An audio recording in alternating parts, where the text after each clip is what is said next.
What's up, everybody? Welcome to another SkinnySumoBros movie discussion. Today, myself, Ryan, and my buddy Aaron Yes. are about to talk about Avengers Age of Ultron. Yeah. And we don't really do reviews. We just watch movies and talk about them. Yeah, I mean, there's what's to review. Everybody's gonna. If you're a fan of the Marvel movies, you're gonna be a fan of this film. It's freaking awesome, right? I mean, that's just the way it goes. Aaron and I actually just spent the last 24 hours watching every single Marvel movie in order of the release. A few of them we slept through at various points, like with the Thor movies. Terrible. What's funny is, for the most part, whether we were going to be focusing on them or not, they were still playing. Like, we actually took a Walmart run to get energy drinks during Incredible Hulk because he hadn't seen the movie in a long time. I hadn't seen it since it came out. He's like, wow, this is way more boring than I thought. I remember liking the Incredible Hulk when it came out, but after watching it again last night, I was like, wow, this movie's really not that great. It's in terms of how far they've come in the Marvel universe. Yeah. And looking it up, it came out a month and a week after the first Iron Man, which first Iron Man holds up great and holds up really well. When we were watching what we saw tonight, Avengers Age of Ultron, you said something that I had to pass through my mind, is that a lot of times you get a sequel that's not as good as the original. Now, this is kind of like a sequel to Avengers, but it's not necessarily the same, like because of how they all tie together. And this is an amazing universe they've built. Yeah, I mean, absolutely. Growing up, whenever you got a sequel to a movie, usually it was just like bigger, more explosions, better. But they usually were not as good movies, with the exception of a few, such as Aliens, the sequel, and Terminator 2, in my personal opinion, are the only two sequels that kind of hold up better than the originals. But this Marvel Cinematic Universe, what they're doing is amazing. I mean, obviously we know that we're fans, but it seems like they get better and better, and they know what they're doing each step of the way. And so, ultimately, as we're showing off whatever this box is called, I don't know. This is the Phase 1 collection. It has every movie from Phase 1 of the Marvel Cinematic Universe and leading up to Avengers, having the Avengers movie in here. And it's got It's got some fake Tesseract. I tried to power my fucking Xbox One and my PlayStation 4. Nope, unfortunately. Does not work that way. Pretty dope still, nonetheless. Okay, well, let's just get talking about the movie then. We watched all the other movies leading into this movie, kind of to hype ourselves up and prepare for it. Was it a letdown? Was it exciting? What did you think? What did you like? I guess let's start with, what did we really like about this film, like, immediately? What hit you first? D-Box gets straight to action. Actually, that's almost a little bit of a detriment to the 3D aspect. Knowing that my eyes do take some time to adjust to 3D, you get straight into it, and I'm all like, waiting for my eyes to, man, I wish that I had other stuff 3D ahead of time to kind of lead me into this. Absolutely. Really good point that you bring that up, actually. I forgot at the beginning of this movie, because so much happens in this film. You definitely pick up right away. There's none of this leading up to. There's none of this, this is where we were before and now we're here. No, it's just straight up, bam, stuff's going down. Then you start to put the pieces together of what's going on based on things that we've seen in previous movies.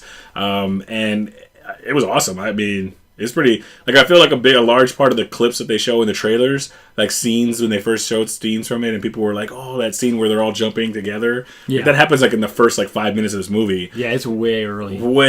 Yeah. And it's awesome. It's really cool. And it moves in, it brings the story together. It's like, okay, this is what's going on. I get it. Moving on. Well, just real quick. So there's a lot of movies where if you have a team and you have to have that internal conflict, and a lot of movies make it annoying. When they had that in this movie, it was not annoyed by it because it all made sense that this is how you're probably going to get some reactions. Because there's always in a movie where you're like, really, you can't just be reasonable for 1 second and see the other person's point of view. But in this one, it's like, okay, you're going to go this way or you're going to go that way, and you may have differing paths. No, agreed. And it really early on in the movie, Tony Stark has an opportunity to with Bruce Banner, to research the Loki's spear from the previous Avengers movie, and ultimately he. Spoilers, I guess. But I'm not trying to get too much into way. I mean, this is they all die. It's the first game over. End game. Looking at you, Batman. Freaking awesome. Anyways. And he kind of goes on this idea of what he wants to do to create, I guess, Ultron, the Ultron initiative, that, what he wants to create to protect the world But he doesn't want to run it by the whole team because he doesn't want to sit and argue and have like a Geneva Convention because there's a time limit on being able to accomplish their goals. So exactly. It's like, yeah. So he's like, you know what? I'm going to do this. Banner's kind of on board with him. They start working on it, and essentially they don't even consult Captain America because they know what he's going to say. They don't consult. Watch your language. Yeah, exactly. They don't consult Thor because they know what he's going to say. And it's just really fascinating aspect. Like even though they're a team and they all work together, there's still different personalities, and you can tell that there's still conflict, but they always work together to get the job done. That's what we love about them, right? And that's why they're not a brotherhood. And I think even Ultron says at one point that he's a unified force and they're not. You know what I mean? I don't remember. Are you talking about when he said all of you versus all of me? No, before that. It was like when he was talking about how he differs from the Avengers. Anyways, whatever. Not the point. So, awesome in that sense. But one thing I really liked about this movie that kind of moving differently was that all the other main characters of the Avengers have their own standalone movies. You know their stories from those things. But we do know Hawkeye and Black Widow. We know them from those new movies having parts in all those movies. However, we don't really have a lot of their backstory, and this movie gives us kind of a side to both of them that we don't really know. We get a little bit more of Natasha's backstory on how she became what she became. We also get a little bit more of what's going on in Hawkeye's world as well. So they're more than just these characters that show up. They actually are humans, so to speak, and like normal humans. And even Hawkeye is like I have powers. I know what's up with that. He's like, so no one even knows. No one's gonna know. Like, last time I saw Ultron was sitting on him. It was. The dialogue, just the one-liners of dialogue, everybody's parts were written well, and everyone, there's maybe a half a line that maybe didn't work the greatest, but I don't even remember what it was. Yeah, exactly. Because all the lines were so good. Everybody had stuff to do, even when you were like, oh, I wish one of the characters had more to do. Yeah. And he's not even like a main character in this universe, but he's going to get bigger, I imagine, as it progresses. But with all the movies, because we've just seen pretty much all of them in a short period of time, we try to stick to a schedule because the AMC had a theater thing going. Yeah, AMC did this thing where 24-hour session in the theater, you watch all the movies. We essentially took their schedule and did it ourselves. Yes. Over the last 24 hours, leading into us watching this film tonight. Yeah. And it was pretty awesome, actually. But it's actually a lot tougher than you think. Like, it's rough at that 3 a.m. mark when you're like, I gotta watch Thor. You know what I mean? If you're coming off a 10-hour workday, and you're like, get over here, let's start the movie, and then go in all the way into the next day, and trying to stay awake during Thor, the second one. Yeah. That one's pretty rough. Yeah, because, I mean, as much as Thor needs to exist to expand the universe into space and into other areas, those movies, to me, are not the greatest. Like, they're my least interested in the whole universe. Now behind, Hulk is now my least favorite out of all of them. Having watched that again. Well, hold on. Let's go back to what that was though. Like time frame and then who was in it and the story just wasn't that good. But if you come out with the Hulk movie now, they probably can do some stuff, especially if they got Mark Ruffalo making his own. And let's say they do a Planet Hulk movie, that's probably going to be pretty interesting. Yeah. But Hulk from that version was not so good. No. Thinking about. I kind of want Black Widow to have her own standalone movie now. Like, I want to see more of how she became an assassin. Yeah, which was actually a little more interesting than I thought it was going to be. Like, right? They did a pretty good job with it. She's got baggage, Yeah, and a lot of I'm baggage. okay with that. And it works in her contrast because a lot is made of the fact, like, I think Chris Evans and Jeremy Renner said that, she's what did they say she was? It was like blew up the internet and people were mad about it because they said that she was like, first she was flirting with Hawkeye in the Avengers movie, and then flirted with Captain America and Captain America Winter Soldier, and now she's with Mark Ruffalo, Hulk in this movie. But her relationship with Hulk in this movie makes a lot of sense, not only for Hulk, but for her as well. And they make it work. And that's something I wanted to comment on. This entire film, all the way through, you're not given anything wasted. Like, every little scene that you see, even little things that you think are jokes, or are even jokes, like, they pay off later. Or there's things in them that, like, happen. Like, I don't want to do any spoilers, but there's a scene where something happens because they made a point to show you something earlier in the film, and then something happens later in the film, and you're like, oh, shit, I'm on board, let's do this. And it just works. And that's one thing I really liked about this film. I didn't feel like there was anything wasted here. Do you feel like that? Like, there's no point where it's like, oh, I don't need this, you can move forward. Like, everything was propelling to a certain point, and we got there. Yeah, you're right. There was nothing wasted. There was one moment where I had a fear of being on Herschel's farm for like way too long. 'Cause I know you don't like. I know, I'm like, but they did like it wasn't that, and they got in, and it's like 3 pages in the book. It didn't need to be a whole season. God. Anyways, he is talking about The Walking Dead, of course. No, just phenomenal. I'm gonna admit this now, and I haven't told you this. There was parts where my eyes were a little bit like watery, and I'm like, it was like tears of joy because I'm like, this is such a glorious thing. And then our celebration after this, we came back here to the Bat Cave, if you'll call it that, and we ate stuffed oregano's pizza, so good. Just capping off what is just a Marvel extravaganza, epic, 2-3 day event that's not over yet. No, we still got work to do. Or fun to have.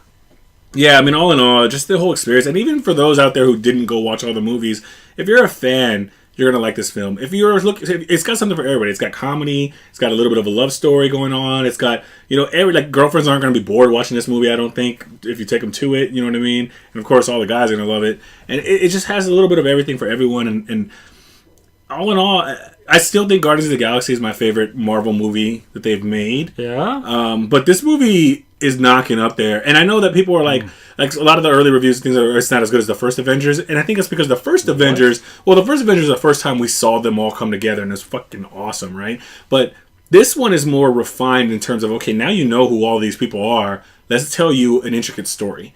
And they accomplished that. It was good. Oh, not even to mention, not to do spoilers, but we get some Paul Bettany action. We find he's on screen, and we also get the Quicksilver and Scarlet Witch. They were good. I was worried about them a little bit. I was worried that they might be like, No, they worked really well in the universe, in the stories, and it was really cool. I mean, nothing felt. At one point, there was a moment where you're like, it's a superhero movie. It's losing its ground. But then Jeremy Renner gives a little speech about all this is going on. We're fighting. I have a bow and arrow. It's ridiculous, but we still fight. And it works. It works. It really does. And it's true. It all makes sense in the universe that they're creating and they're showing to you. Everything makes sense, and that's what I loved about it. I go see this movie. I mean, obviously you're probably going to, but definitely it's fantastic. A few things going through my mind are that. So, watching Guardians of the Galaxy, just such a fun movie. Loving Chris Pratt for years, that's a fun movie. Yeah. Avengers was also a very fun movie, and it was great. And that, of course, that was a culmination of what all the previous movies led up to. And then we get a few more movies in the Phase 2 to lead into this Avengers. And what I like is that, first of all, I think this one is better than the first one. Yeah, I agree. And I'll give credit to the first one, set the precedence of this is what you can expect, because they set the bar pretty high. Yeah. For what you have in ensemble cast movie, all that stuff. This one is better. I can't stress that enough. Agreed. I'm thinking also with Quicksilver, because X-Men had their version of Quicksilver. And I was like, originally I didn't like the way he looked. I liked the way in the X-Men version, I didn't like the way he looked, but I got over it because he had such a great scene. Yeah. The thing is, in this one, I don't think they gave this Quicksilver as much of a big scene like that, but he had enough to do that. So not one overall badass scene, but he did have a save the day type moment. He had he was just working as part of the team, and he was in the story more. He was more intricate to the story, and he had more screen time. So I like that. The movie's, I think, probably longer than Days of Future Past. Yeah. So I like this Quicksilver better for what they did with him. I think they did a really good job. Kind of going off that, you mentioned ensemble. I didn't even touch on this. Ensemble cast. A lot of times when you have movies this big, somebody doesn't get their due. You could argue in the last Avengers movie, Hawkeye didn't get his due. Well, we already talked about Hawkeye a little bit. We talked about Black Widow. We already know about all the other characters. I don't feel like at any point they weren't a team. They were all balanced. Stark does his thing, but Stark didn't dominate the screen time.